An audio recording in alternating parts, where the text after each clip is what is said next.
entamé jeudi les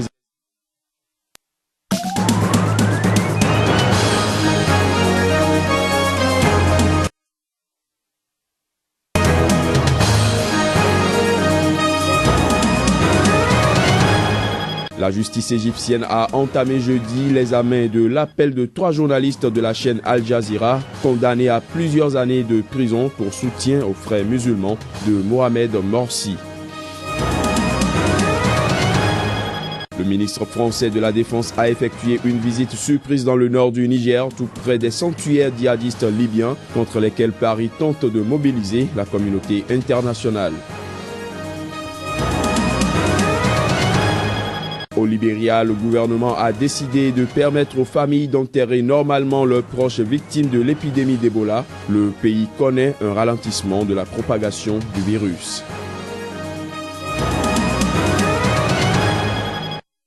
Bonjour à tous et merci de prendre ce rendez-vous de l'information sur Sika. L'armée et la police afghane sont désormais chargées de défendre le pays contre les talibans. Le président afghan Ashraf Ghani l'a martelé jeudi suite à la mort de 20 personnes tuées par une roquette tombée sur une fête de mariage. Les images. Le passage à la nouvelle année marque le retrait de l'Afghanistan des troupes de combat de l'OTAN. À ces troupes doit succéder une mission de formation et d'aide à l'armée et à la police afghane. Cette dernière est forte de 12 500 soldats étrangers, principalement américains. En tout, quelques 17 000 militaires étrangers devraient encore être présents en Afghanistan en 2015. Nous savons que la fin de la guerre et une paix durable conduira à la sécurité et à la prospérité. Pendant 3 mois, nous avons travaillé sur des conditions internationales et nous les avons préparées. Nous avons abouti à un résultat avec la Chine. Ça sera mené par les Afghans.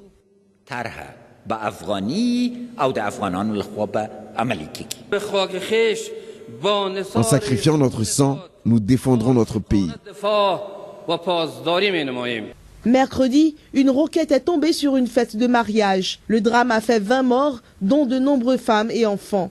Plus de 50 personnes ont également été blessées. Les autorités de la province de Helmand ont expliqué qu'une enquête était ouverte pour déterminer les circonstances du drame. C'était lors de combats entre les forces gouvernementales afghanes et des insurgés dans le district de Sangin, qui se trouve dans la province de Helmand, au sud de l'Afghanistan. La région est un bastion des talibans où les forces américaines et britanniques ont livré ces dernières années de durs combats avant le retrait de l'Afghanistan des troupes de combat de l'OTAN. La justice égyptienne a entamé jeudi l'examen de l'appel de 3 journalistes de la chaîne qatari Al Jazeera condamnés à plusieurs années de prison pour leur soutien présumé aux frères musulmans de Mohamed Morsi, le président islamiste renversé par l'armée. L'audience à la Cour de cassation, la plus haute juridiction du pays, chargée d'examiner la demande d'appel, a débuté dans la matinée dans le centre du Caire, d'après un responsable de la sécurité. Pour soutien présumé à la confrérie islamiste des frères musulmans, 3 journalistes de la chaîne qatari Al Jazeera, emprisonnés en Égypte depuis 1 an, resteront en détention pour le moment. Ainsi en a décidé la justice égyptienne après une courte audience ce jeudi. Les familles de l'Australien Peter Grest, l'Égypto-Canadien Mohamed Fadel Fahmy et l'Égyptien Baher Mohamed espéraient cependant vivement une libération en raison d'un rapprochement récent entre le Caire et Doha. Les familles des accusés espéraient aujourd'hui un nouveau procès pour une décision de libération, une libération sous caution ou une libération avec interdiction de voyage, quelle que soit cette condition. J'avais fondé beaucoup d'espoir, et peut-être même trop, à ce qu'il soit libéré sous caution aujourd'hui. Malheureusement, ceci n'a pas eu lieu, mais nous allons continuer à faire pression pour sa libération.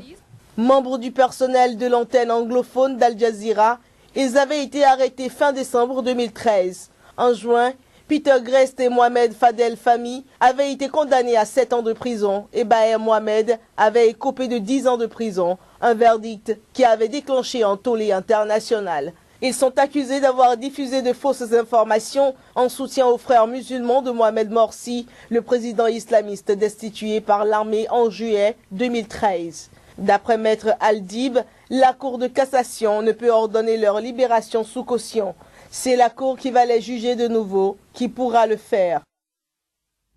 Il faut dire que la chaîne qatari Al Jazeera a espéré hier jeudi une libération de ces 3 journalistes emprisonnés en Égypte depuis 1 an pour leur soutien présumé aux frères musulmans, sans entendre le nouveau procès décidé par la justice égyptienne. Bayer, Peter et Mohamed ont été emprisonnés injustement en juin par un tribunal égyptien alors qu'ils faisaient uniquement du journalisme. La Cour de cassation en Égypte a décidé qu'il devrait avoir un nouveau procès et c'est un progrès. Mais il faut que ce processus soit vraiment rapide.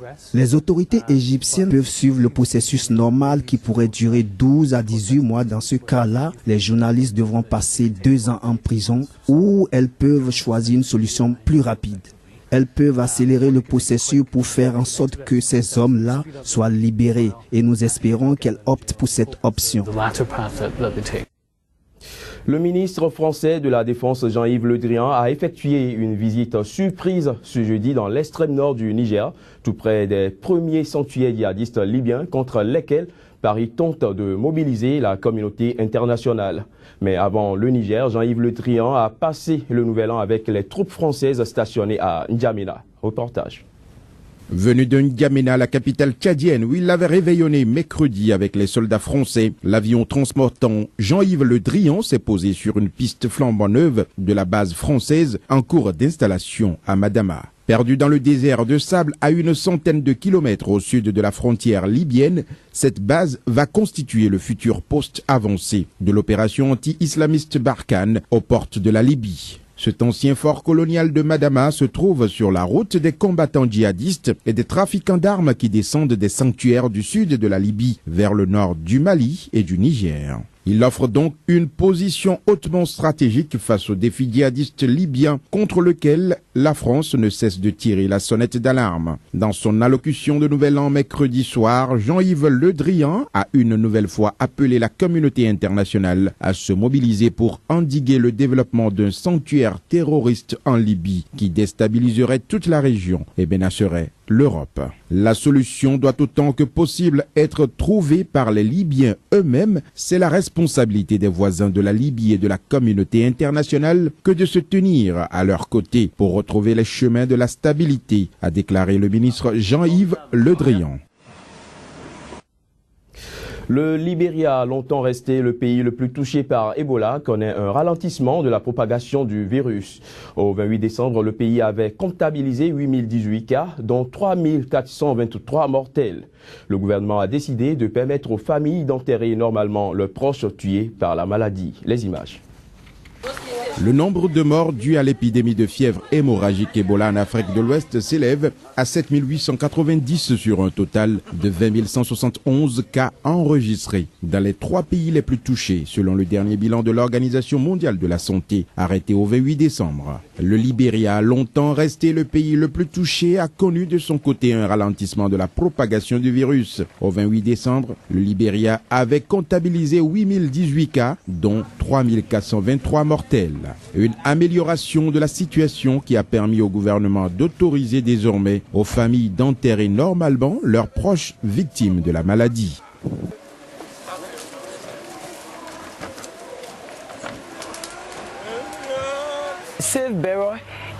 L'enterrement classique est plus facile à réaliser pour nos équipes. La crémation qui nous était imposée a créé des tensions entre la Croix-Rouge et les communautés. La crémation va à l'encontre de nos traditions et de notre culture et elle nous apparaissait comme indigne. Au début, les gens étaient totalement contre la crémation, aussi bien qu'ils refusaient de coopérer avec nous. Ils cachaient leurs morts, nous disaient par exemple que d'autres étaient déjà venus les chercher. Ils savaient que nous allions les brûler et du coup, ils s'exposaient au risque du virus pour accomplir les rituels traditionnels en baignant les corps. Et cela augmentait les risques d'infection et de propagation de la maladie.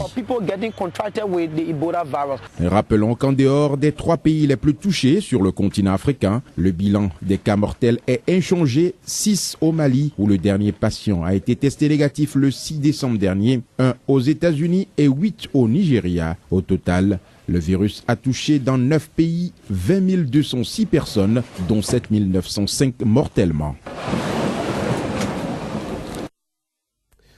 En Grande-Bretagne, les citoyens ordinaires, souvent des cyclistes, ont choisi de consacrer leur temps libre à la lutte contre l'insécurité routière.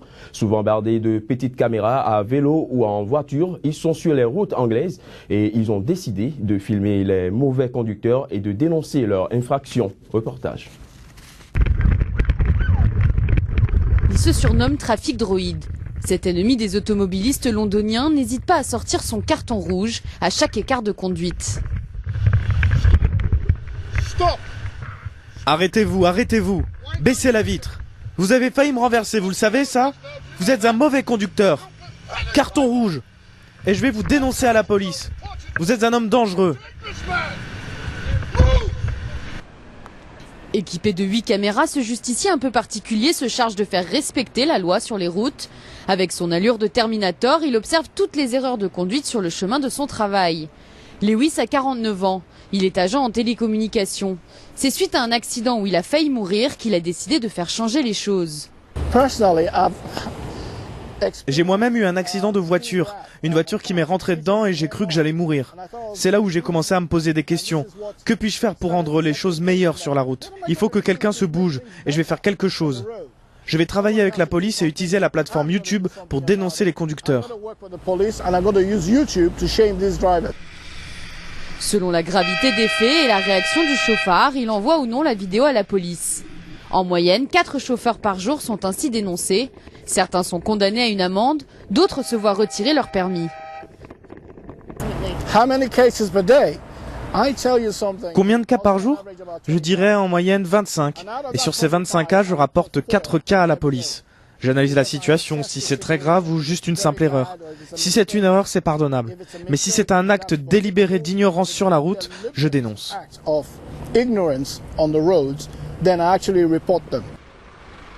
L'attitude de Lewis ne fait pas l'unanimité auprès des conducteurs. Les cyclistes sont le vrai problème, pour être honnête. Les conducteurs font des erreurs? Et les cyclistes alors? Aujourd'hui, une dizaine de cyclistes britanniques se sont trouvés une nouvelle vocation, repérer les automobilistes dangereux et les dénoncer, en espérant qu'un jour la route devienne un lieu sûr. À Dubaï, le passage à l'an 2015 a été marqué par un immense feu d'artifice, un feu qui a la particularité d'avoir des effets pyrotechniques et des jeux de lumière.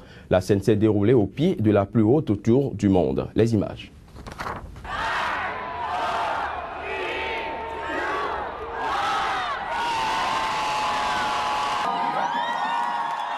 Un immense feu d'artifice pour marquer les 12 coups de minuit à Dubaï.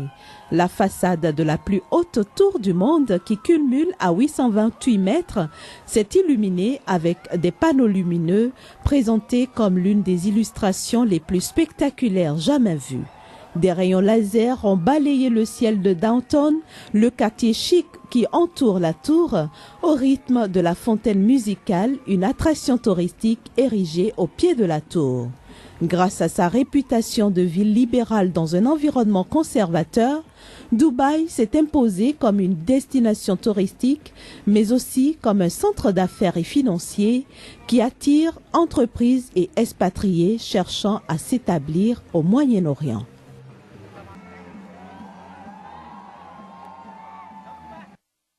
Fin de cette édition, mesdames, messieurs. Merci de nous avoir suivis. Restez avec nous. L'actualité continue sur Sika.